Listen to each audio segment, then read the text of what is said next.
Good morning, everyone. Welcome. My name is Menachem Creditor. It's my honor to serve as scholar in residence and rabbi for UJA Federation of New York. We bring you Torah and music, blessing, and community every weekday. We've been doing so since March 18th, 2020. Today it is June 26th, 2025. That is more than 5 years of Torah every single day. Coming to you with people from all over the world tuning in to be part of this loving community. Michael, it's good to see you. Cynthia, welcome. Julie, welcome too. Anava and Tara, good to see you. Peter, sending love to Frankfurt. It's good to see all of you. Let's see who else is here. We'll say good morning as we have for 5 years and a bunch of months every day. We'll learn some Torah and we'll have a better day because we started it together. Linda and Amy, Sunday, good morning. Barbara, Boker Tov, sending love to Asaning. Okay. Anava, of course, it was an honor and a privilege to be with you praying for your son. I hope that everything is getting better. Jack and Janice, Anya, Boker Tov, Amy, Lydia, Michelle, Arlene, it's good to see you. Hi, Karen. Hi, Barry, Ashley, and Jerry. Good morning. Let's take a breath. We'll sing a bracha. We'll learn some Torah. Hi, Daphne. Nice to see you, my rabbi. Hi, Susie. Hi, Joy. Okay. Ya la la la la, diddy I la la la, diddy I la la la la, I la la la.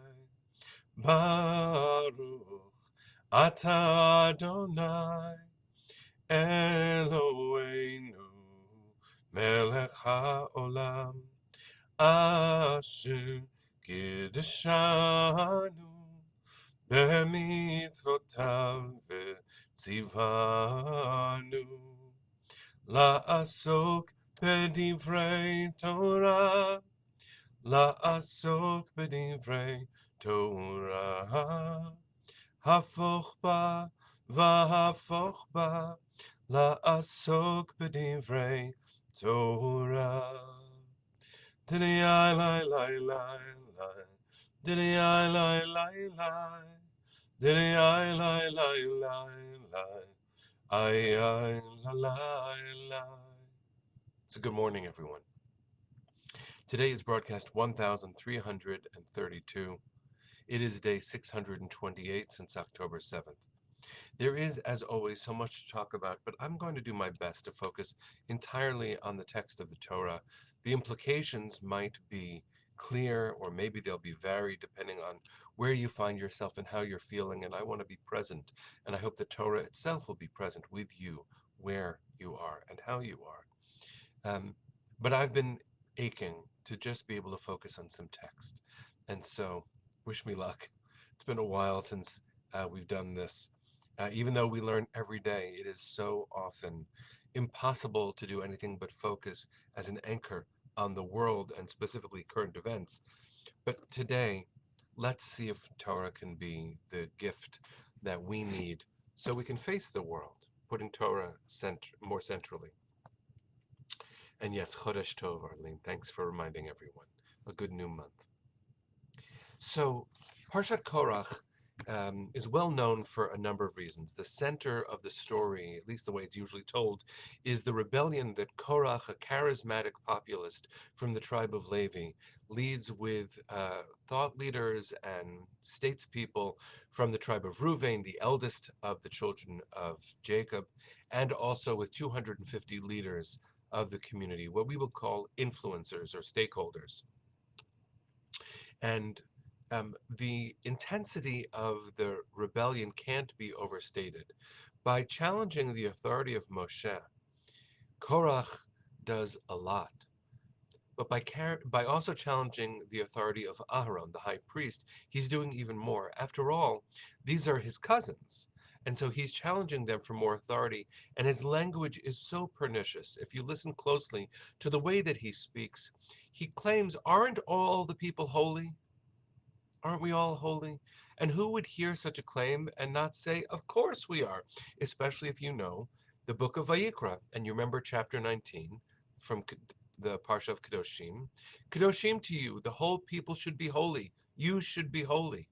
But the intensity of that also it is so important for us to hold on to, because in order to appreciate what Korach is doing, you have to understand his language is familiar.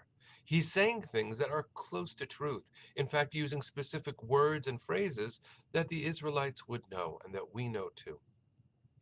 A lot of what I'm about to share is work, research, and writing done by my beloved friend and teacher, Rabbi Shai Held. You can get his wonderful Torah commentary, The Heart of Torah, anywhere you get books. And he is a wonderful teacher. You can find him at Hadar and online often. Um, it is an interesting context that he draws, because among the ways the rabbis reframe the challenge of Korach is that Korach asked impossible questions or seemingly obvious questions to Moshe in public.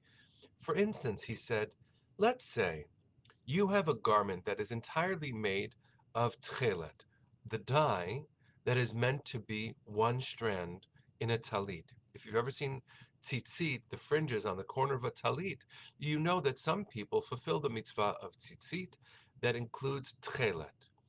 Patil Techelet, one strand of them all, is meant to be this mysterious blue color, an ancient formula that is derived from the shells of some mollusks, but there was another Hasidic tradition that said it could be derived from indigo.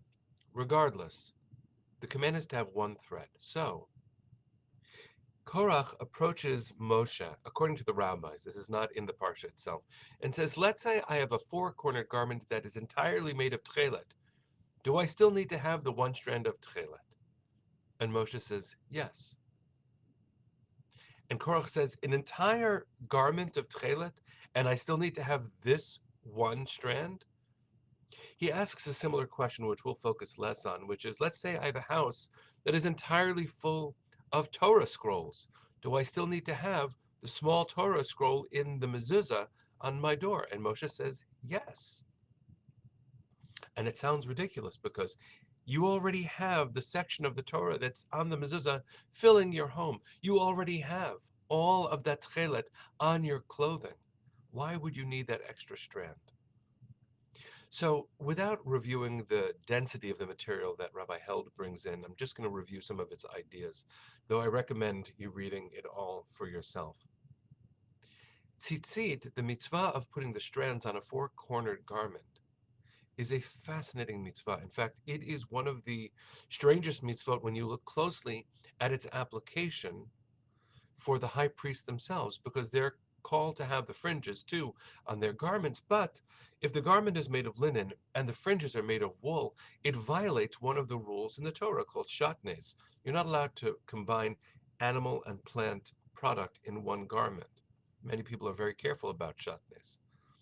But tzitzit, not only it seems like an exception to the rule, to the prohibition, it is a mandate. You must, it is a positive mitzvah to have tzitzit, which are made of wool, on your garment, which might be made of linen.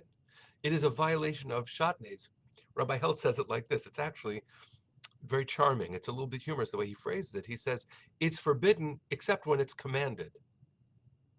And in fact, there's a connection with the word tzitzit to the high priest himself, because the high priest is called to have special garments, including something called a tzitz, which is a headband or a frontlet, which is the big word that the small word tzitzit comes from. So the priest is called to have the tzitz on their forehead, which is similar to the tzitzit, the small strands that everyone's supposed to have. We are connected to the holiness of the high priest. And when you think about it in that way, the challenge of Korach through the rabbis is even more interesting, because Korach says, aren't we all holy? And the rabbis expand that question to tzitzit. Here's what I want to share in a little bit more detail, as a way perhaps of bringing us back into an aspirational, everyday way of life. What is the big problem with Korach's challenge? First of all, he's challenging God's choice. Okay, that's the big answer. But in a smaller way, though not small on the human plane, what he's also doing is saying the whole community is holy, just like the high priest is holy. But what he misses is that holiness, even for the high priest, remains aspirational. The high priest has to wear that tzitz, that frontlet, over their forehead. You know what's written on that tzitz? Kadosh Ladonai, holy to God, which means Korach is describing this claim that we are all holy as if it's already achieved. It's not achieved. Even the Kohen Gadol, who has a version of the tzitzit on his own forehead, the very position that Korach is claiming he should have the right to, he hasn't made it yet either. We're all on the way. Listen to this language here. This is a quote directly out of Shai's book. This is the end of his comment on Korach, called "Every Jew a High Priest?" question mark. He writes this: the Torah forcefully challenges us to live lives of holiness. It also subtly articulates an inspiring, even stunning possibility in some limited way. Yes, even an Israelite can be holy like a priest, holy even like the high priest himself, and yet the Torah also warns us that holiness must remain a perpetual aspiration. To assume that it is an established fact about us, rather than a charge put to us, is to tread on treacherous ground. The tzitzit we wear each day remind us of an obligation and an aspiration, but they must not blind us to the distance between that aspiration and our worldly reality. Friends, no matter what we achieve, and please God, we should achieve much. Yisrael should achieve much. Medinat Yisrael should achieve much. We have to bring our family home, all of the hostages. We have to rebuild our communities in Israel. We have to end anti-Semitism in the United States. We have to educate our children to be proud. Even if we accomplish all of that, and we will never be truly done with the work that we are commanded to do, Kadoshim to you. And that is where Korach makes his mistake, his arrogant mistake. If you think you've arrived and you already are holy, boy, should people watch out for you. The high priest was a servant leader. And what we need in order to rebuild our community and our world are servant leaders. Yes, my dear friend John Horowitz is saying, even if we are all wise, a quote from the Seder, from the Haggadah, Kulanu chachamim, kulanu nivonim, even if we are wise, even if we all understand, it is a mitzvah to always talk about the journey that begins before even Yetziat Mitzrayim, before the Exodus. We are always on a trajectory, and that's what it is to be part of Am Yisrael. To know that no matter how much progress we make, there's always more good we are called to do, always more good that needs to be done. Please God, we achieve these obvious and immediate needs, then we've got more good to do. So may we, friends, witness the return of all of our beloveds, the 50 hostages, 28 of whom are awaiting proper burial. 22, please, please, please, may we love them back to health. Send your hearts to the east, friends. Sing with me. Kol hod balevav pnima nefesh Yehudi homia ulefatei mizrach kadima ayin letzion Sophia od lo avda tikvatenu התקווה בת שנות 2000 להיות עם חופשי בארצנו ארץ ציון וירושלים להיות עם חופשי בארצנו ארץ ציון Virushalayim. Bring them home now. Am Yisrael Chai. See you tomorrow, my friends.